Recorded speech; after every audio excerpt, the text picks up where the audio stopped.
آپ عدالت میں جائیں گے اور اس پلاٹ کے بارے میں آپ مقدمہ چلائیں گے.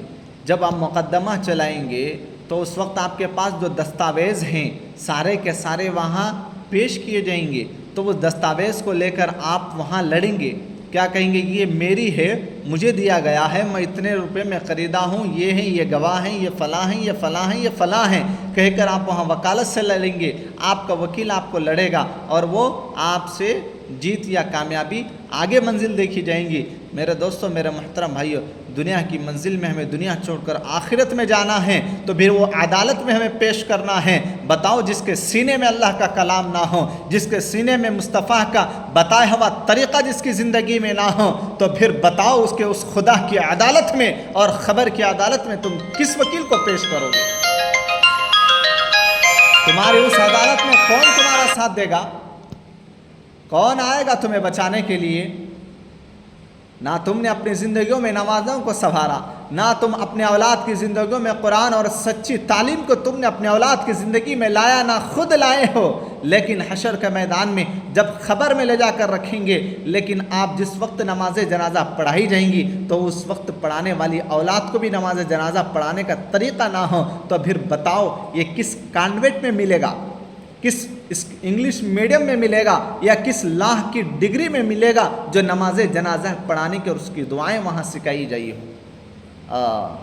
میرے دوستو، وہ کوسا نہیں ہے، وہ چٹائی والا اور سادہ سیدھا اللہ کا مکان والا اور اللہ کا گھر والا اور اللہ کا مکان ہے جس کے اندر گھنٹہ 1.5 گھنٹے کی تعلیم دی جاتی ہے. بس وہی ہے عدالت، وہی ہے سچائی جہاں آپ کو سکھائی جاتی ہے. اور پھر اس کے بعد آپ کو نماز جنازہ کا اور دعاؤں کا اور نماز کا طریقہ، وہاں زندگی کا سلیقہ وہاں سکھایا جاتا ہے. آپ جب قبر میں چلے جائیں گے، قبر میں رہیں گے، تو اس وقت منکر اور نکیر آئیں گے تو کیا سوال کرو گے؟ وہ جب سوال کریں گے تو کیا جواب دو گے؟ کس انداز ہوگا؟ ان کی للکار کیسی ہوگی؟ اور کس طریقے سے وہ ہمیں سوال کریں گے؟ تو آپ کیسے ایک جگہ جا کر جہاں نئے مقام پر جا کر جواب دے سکو گے؟ میرے دوستو، اگر نیک ہے، دینی تعلیم سے یہ وہ آگاہ ہے، یا دینی تعلیم سے اپنے بچوں کو یا اپنے اہل و خاندان کو محبت سے دینی تعلیم کے طرف وہ رجوع ہے، یا قرآن اور حدیث اپنی زندگی میں لایا ہے، تو پھر وہ کڑک جواب دے گا. اگر نہیں ہیں، گنہگار ہیں، بدکار ہیں، تو سمجھ جاؤ کہ اس کا حال بہت برا ہوگا. میرے دوستو، دنیا کی عدالتوں کے لیے پیشے بدلانے کے لیے کچھ چند ٹکڑوں پر بدل جاتی ہے. یہ اللہ جل جلالہ کی عدالت ہے، یہاں کسی کے دینے اور لینے سے نہیں بدلتی.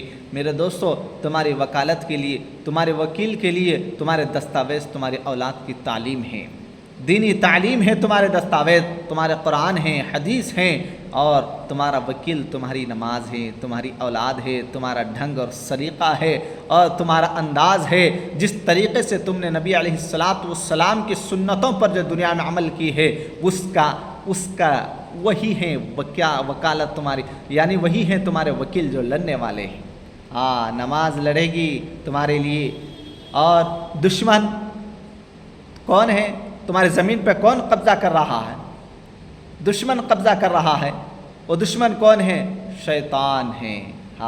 وہ شیطان تمہاری اللہ کی عدالت میں تمہیں پیش کرے گا. تو بھی وہ شیطان سے تم کیسے بچ پاؤ گے؟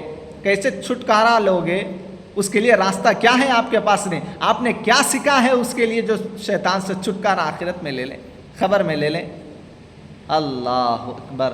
میرے دوستو، دنیا میں بچنے کے لیے اللہ تبارک و تعالیٰ نے ہمیں میرے پیغمبر علیہ السلام کے صدقے سے، ہمارے پیارے آقا علیہ السلام کے صدقے سے، ہم نے قرآن اور حدیث کے ذریعے سے اللہ نے ہمیں شیطان سے چھٹکارا دلا رہا ہے، نماز کے ذریعے سے، روزے کے ذریعے سے، صدقے کے ذریعے سے. لیکن ہم سب کو بھول کے بس دنیا کمانے میں لگ گئے ہیں، اور انگلش میں، تیلگو میں ہمارے بچوں کو ہم بس وہی میں پڑھنے لگ گئے ہیں، لیکن نہ قرآن نہ حدیث کے تعلیم میں نہیں لگے ہیں. منکر اور نکیر کہیں گے کہ من رب کا، من دینو کا، کیا جواب دو گے؟ یہ ABCD کا سوال ہو رہا. کہیں سوال ہوگا کس تعلیم کا سوال ہوگا، کس تعلیم کے جملے وہاں لیے جائیں گے؟ ارے یہ آخرت والا ہے، یہاں پڑھوگے تو تمہیں آخرت میں بھی کام ہونا پڑے گا۔ لائر کی ڈگری ڈاکٹر میں نہیں دے گی، ڈاکٹر کی ڈگری لائر میں نہیں دی جائیں گی، اور کسی کی ڈگری کسی میں کام نہیں دی جائیں گی۔ وہ وہی سبجیکٹ پڑھے گا جو وہ جس میں کام کر رہا ہے۔ میرے دوستوں، میرے محترم بھائیوں، یہ ایک ایسا سبجیکٹ ہے، یہ ایسا قرآن ہے جو دنیا اور آخرت دونوں جگہ میں کام دے سکتا ہے، دونوں جگہ میں تمہاری مدد کر سکتا ہے۔ لیکن ایسی تعلیم کو چھوڑ کر ہم کسی اور کی جگہ پڑھ رہے ہیں، کسی اور کی جگہ پڑھ رہے ہیں۔